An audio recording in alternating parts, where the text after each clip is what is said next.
Hola a tothom, jo per aquest Sant Jordi, més que un llibre, us voldria recomanar una de les meves escriptores preferides. És la Lluïsa Forrellad, que va morir el 2018 i que es va donar a conèixer l'any 53 amb el Premi Nadal, amb el llibre Sempre en capella, que va escriure en castellà i després posteriorment va traduir al català. És una de les meves escriptores preferides, en primer lloc per com escriu en català, pel nivell i la qualitat del català amb què escriu, també per les seves trames argumentals, per com desenvolupa els personatges i perquè és una autora que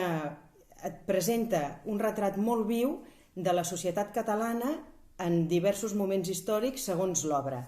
El llibre en què va tornar, a l'escena pública 50 anys després de publicar el primer és aquest, Foc latent, se situa a principis del segle XX a Barcelona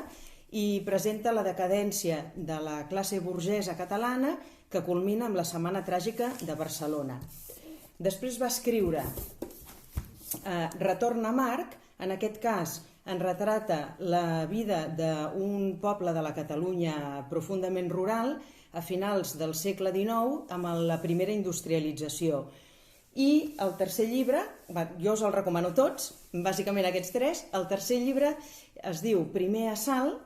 i retrata en aquest cas la Barcelona dels anys 60 i la contraposició entre la vida de les classes obreres, els barris més marginals i la classe burgesa de les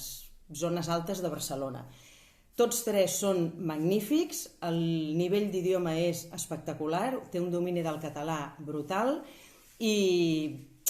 és una gran escriptora amb una mestria